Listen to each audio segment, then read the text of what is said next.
Nangasal di ay mi ani mga paps. Kay kasal man gud sa eg-agaw sa akong asawa. Diri di ay ni sa Jensen sa Alabel. Ayaw lang mo katingala nganong nag-antipara ko ana. Kay ang mata na kumurag mata sa pirit na dubok perting pulaha. Napuling ko sa biyahe ana. You what's up mga paps, mga adlawon di ay may adto og Jensen mga paps. Kay gi-invite man good mi sa kasal dito sa Jensen. Kuyog pud akong bugoyo. Fast forward na anami diri dapit sa may malandag man siguro ni. Mao di ay ni akong sabay naguna tulumi ka motor pero ako ra isa kay nagbasra akong asawa. Kay naay bata, medyo layo jud ni among adtuan kay didto ni dapit sa may Alabel. Kasal man good sa eg-agaw sa akong asawa. Taga Jensen man good ni ilang kaliwa. Sayid sa lolo sa akong asawa. Dili na pud ko magdahom og naay mananaw ani pero bahala na pa nagsara bitaw ni nga content. Mao ni but pasabot nako sa akong gipangsulti sa akong mga video mga paps. Na ayaw sa jud mo pag content og about lang sa inyong sarili parihas ani. Kay wala jud kayo mo tanaw. Kay walay nakaila sa atoa. Kay dili pa ta sikat. Dili pa ta ilado. Kinahanglan pa ta magpailado para mailhan ta sa mga viewers og kinsa ta. Pwede man about sa kaugalingon pero kanang content pud nga nindot kanang naapoy makuha. Ang mga viewers sa ilang pagtan-aw, malingaw ba sila? Kay kataw-anan ng video, naa ba sila'y makuha nga pagtulunan? Kay ang video about sa mga tips ug tutorial, bisan unsa, daghang content na engaging. Pwede man magbuhat og about lang sa sarili pero ayaw permenteha. Gusto man ka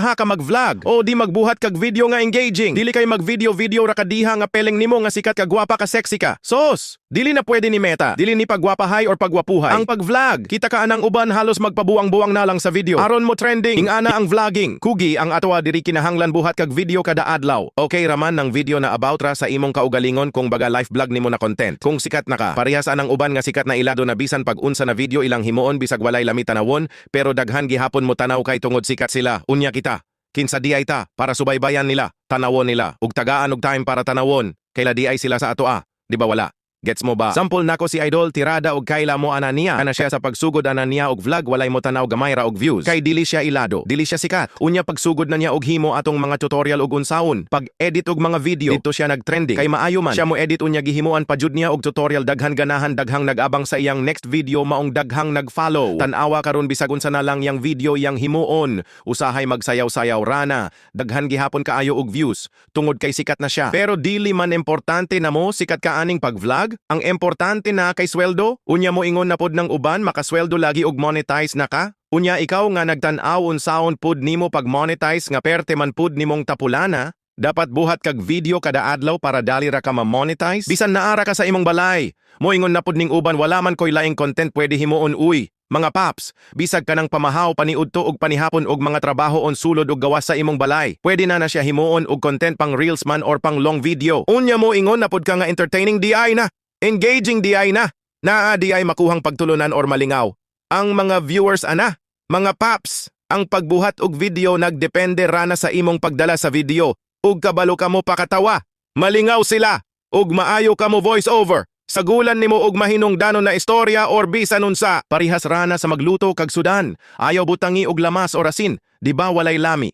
Mobura ka ayo na nga pasumbingay pero gets dayon nimo. Ikaw pagbuhat og video nga walay klaro. Di ba walay lamipud tan-awon? Anara na mga paps. Pero dili lang gihapon ko magdahom og naay mo tan-awan ni akong video karon. Ang ako adiri maka-vlog lang ko fights na. Unya ako ara diay ning giapod-apod og video ning mga katapad nako para ma-appeal pud sila sa video ba. Mga kaliwat ra ni sa akong asawa diri. Alamang kasal good. Halangan na mga silingan ratanan ni Tambong ani. Nalang ko'y ipakapinestorya ba about atong istorya sa vlogger nga about sa silingan kaparentehan or mga kaila nga naa daw na suko nga wala suportahi. Ang kaliwat nga nag-vlog wala ini suporta bisan like man lang daw. Unya ingon pa jud siya na wala man kasugo nga mag-vlog ka nga para suportahan kanila. Tama man pud pero dili tanan ha pero maoy kasagaran.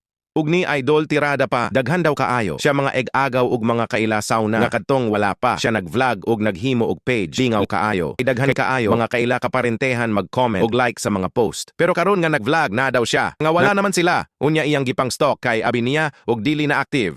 Ang ilang mga Facebook sos, perte pa man di ay mga active ba, gi-stalk niya ang mga Facebook. Daghan kaayo mga video gipang share na dili iya hato ang nag-support sa laing vlogger. Nabantayan ba ninyo na inyong comment section? Di ba daghan kaayo nag-comment nga halos wala ka kaila og tagalaing. Lugar pa, diri man good sa vlogging mga paps. Mas musuporta pa ang laing tao kaysa atong kaparentehan. Pero dili tanan ha, kasagaran lang. Kay maujud na akong nakita sa ubang content. Pariha sa atong video sa papa ni Girly Mindset. Kadtong naghatag siya og mga tips about vlogging last year ata to. Basta mag-vlog kalisod jud daw. Kay wala kaayo mo suporta sa imo habisan kaliwat nimo. Mga kailan nimo katawan pa ka. Pero dili tanan pero maoy kasagaran. Kana lang mga paps, maura na akong gibuhat nga voice over. Kay lisod pud kaayo mag-video ra ko diri gikan pagsugod. Unya na nga unraman mi diri. Nagpicture-picture. Lisod pud kaayo wala koy e-istorya. Wala kaayo'y mananaw. Pero ug marites ka.